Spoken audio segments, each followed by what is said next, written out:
नमस्कार दोस्तों, मैं शुभंकर मिश्रा और आप देख रहे हैं आज की खबर। दोस्तों, आज बात उस चाल की जो भारत ने इतनी समझदारी से चली है कि अमेरिका और रूस दोनों को अपनी रणनीति दोबारा सोचनी पड़ रही है। एनर्जी सेक्टर में जो बदलाव हुआ है वो सिर्फ एक आर्थिक फैसला नहीं बल्कि भारत की कूटनीतिक ताकत की पहचान बन चुका है। हाल के दिनों में भारत ने अमेरिका से कच्चे तेल का आयात अचानक और बड़े पैमाने पर बढ़ाया। पहली नजर में लगेगा कि इससे अमेरिका को फायदा हुआ, लेकिन असल में यह भारत की रणनीतिक जीत है, क्योंकि भारत ने इस कदम से न सिर्फ अपनी ऊर्जा जरूरतों को सस्ते में पूरा किया बल्कि दोनों महाशक्तियों के बीच एक संतुलन भी कायम कर लिया। दोस्तों, हम आपके लिए देश दुनिया से जुड़ी कई अहम खबरें लाते हैं जिसे इकट्ठा करने में हमें काफी समय लगता है, तो इस देश के प्रति ईमानदारी निभाते हुए इस वीडियो को लाइक और चैनल को सब्सक्राइब करना आपका दायित्व बनता है, जिससे आप देश की नीतियों और विश्व की महाशक्तियों के बारे में जान सके। साल 2022 में भारत का अमेरिकी तेल आयात करीब 5 लाख बैरल प्रतिदिन था, फिर यह घटा और अब अक्टूबर 2025 में एक बार फिर यह बढ़कर लगभग 5.37 लाख बैरल प्रतिदिन पहुंच गया है, जो अब तक का रिकॉर्ड है। यानी भारत ने अमेरिकी तेल की ओर दोबारा रुख किया है, मगर इस बार अपनी शर्तों पर। लेकिन कहानी यहीं खत्म नहीं होती। रूस भी पीछे नहीं रहा। उसने भारत को लिक्विफाइड नेचुरल गैस बेहद सस्ते दामों पर देने का ऑफर दे दिया ताकि भारत की ऊर्जा बाजार में उसकी पकड़ बनी रहे। वहीं इंडियन ऑयल कॉर्पोरेशन ने भी साफ कहा है कि रूस से तेल की खरीद जारी रहेगी, बस उन कंपनियों से नहीं जिन पर सीधे अमेरिकी प्रतिबंध है। यानी अब भारत किसी दबाव में नहीं बल्कि अपनी राष्ट्रीय प्राथमिकताओं के हिसाब से फैसले ले रहा है।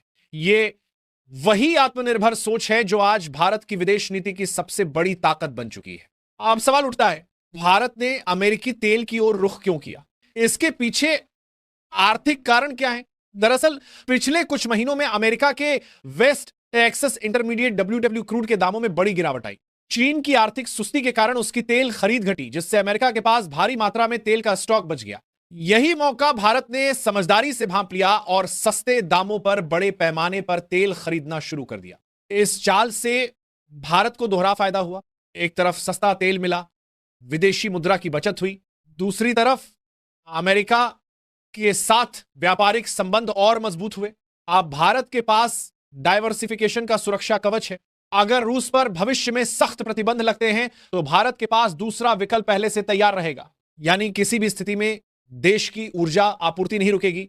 यह कदम बताता है कि भारत अब हर सौदा अपने राष्ट्रीय हित को ध्यान में रखकर करता है, और यही समझदारी उसे ग्लोबल एनर्जी पावर बना रही है। जब अमेरिका देखता है कि भारत उससे भी तेल खरीद रहा है तो उसे यह एहसास होता है कि भारत अब एक महत्वपूर्ण ग्राहक है। इससे भविष्य में होने वाली व्यापारिक बातचीत में भारत को फायदा मिलेगा, क्योंकि अब भारत अमेरिका से यह कह सकता है कि अगर हम आपका तेल खरीद रहे हैं तो हमें भी अपने बाजारों में और रियायतें दें। यह है असली कूटनीति, जहां भारत किसी एक धुरी पर नहीं बल्कि दोनों शक्तियों को संतुलन में रखकर अपने हित साध रहा है। इंडियन ऑयल कॉर्पोरेशन के डायरेक्टर अनुज जैन ने भी यह स्पष्ट किया कि जब तक भारत नियमों का सम्मान कर रहा है तब तक रूस से तेल खरीदने में कोई दिक्कत नहीं। उन्होंने साफ कहा, केवल उन कंपनियों से डील नहीं होगी जिन पर सीधे प्रतिबंध है, बाकी रूस से तेल लेना जारी रहेगा, क्योंकि वहां से भारत को 3 से 5 प्रति बैरल तक का डिस्काउंट मिल रहा है। अब सोचिए, इतनी सस्ती डील छोड़ना क्या समझदारी होती? बिल्कुल नहीं। भारत ने यही अपनी आर्थिक बुद्धिमत्ता दिखाई। जहां से भी देश को फायदा हो वहां से खरीद करो, किसी दबाव में नहीं। इधर जब रूस ने देखा कि भारत अमेरिकी तेल की ओर बढ़ रहा है तो उसने भी तुरंत प्रतिक्रिया दी। रूस के deputy prime minister Alexander Novak ने घोषणा की कि रूस भारत को और सस्ते दामों में LNG देने के लिए तैयार है और कोयले के निर्यात को भी बढ़ाएगा। यह बयान बताता है कि भारत अब सिर्फ खरीदार नहीं बल्कि एक निर्णायक बाजार बन चुका है। अब अमेरिका और रूस दोनों जानते हैं कि भारत को खुश रखना उनके लिए जरूरी है, क्योंकि भारत अब तेल का सबसे स्थिर और भरोसेमंद ग्राहक बन चुका है। अगर हम पूरी तस्वीर देखें तो यह भारत की कूटनीतिक परिपक्वता का सबसे बड़ा उदाहरण है। कभी जो देश तेल के लिए दुनिया पर निर्भर था, आज वही देश तय करता है कि कौन उसे क्या शर्तों पर बेचेगा। यह बदलाव सिर्फ ऊर्जा नीति में नहीं बल्कि भारत की आर्थिक और विदेश नीति दोनों में दिख रहा है। भारत ने न तो रूस को नाराज किया, न अमेरिका को नाराज होने का मौका दिया, बल्कि दोनों से अपने हित साधे। और सबसे बड़ी बात, देशवासियों को मिला सस्ता ईंधन। यह है भारत की डबल स्ट्राइक डिप्लोमेसी, जहां एक चाल से 3 लक्ष्य साधे गए, आर्थिक, कूटनीतिक और रणनीतिक। आज भारत की नीति साफ है, जहां से सस्ता और भरोसेमंद तेल मिलेगा वहीं से खरीदा जाएगा। यह वही संदेश है जो भारत ने खुलकर दुनिया को दे दिया है। और यही वजह है कि अब दोनों महाशक्तियां अमेरिका और रूस भारत को अपने पाले में बनाए रखने की कोशिश कर रही है। रूस ने भारत को एलएनजी और कोयले के निर्यात पर बड़ी रियायतें देने की पेशकश की है। दूसरी तरफ अमेरिका, जो पहले भारत के रूस से तेल खरीदने पर नाराज होता था, अब खुद भारत को डिस्काउंट पर क्रूड ऑफर कर रहा है, क्योंकि उसे पता है अगर भारत हटा तो उसका एनर्जी मार्केट खाली हो जाएगा। यानी अब भारत सिर्फ खरीदार नहीं बल्कि ग्लोबल मार्केट का डिसीजन मेकर बन चुका है। अगर ताजा आंकड़ों की बात करें, भारत दुनिया का तीसरा सबसे बड़ा तेल उपभोक्ता देश है। देश की लगभग 87% तेल की जरूरत अब भी आयात से पूरी होती है। साल 2024-25 के दौरान भारत ने करीब 5.1 मिलियन बैरल प्रतिदिन तेल खरीदा। इसमें से 32% रूस से और लगभग 17% अमेरिका से आया, जो पहले की तुलना में काफी बड़ी बढ़ोतरी है। ये आंकड़े सिर्फ व्यापार नहीं बताते, ये दिखाते हैं कि भारत ने अपनी एनर्जी सिक्योरिटी को एक मजबूत रणनीति में बदल दिया है। रूस से भारत को औसतन 3 से $5 प्रति बैरल का डिस्काउंट मिला, जिससे सालाना करीब $3 बिलियन की विदेशी मुद्रा बची। वहीं अमेरिका से तेल खरीदकर भारत ने अपनी सप्लाई चेन को डाइवर्सिफाई किया। अब अगर किसी देश पर प्रतिबंध लगे या सप्लाई रुक जाए तो भारत के पास दूसरा विकल्प मौजूद है। यही है असली ताकत, विकल्प की ताकत। पहले भारत को वैश्विक दबाव झेलना पड़ता था, अब वही देश भारत को मनाने में लगे।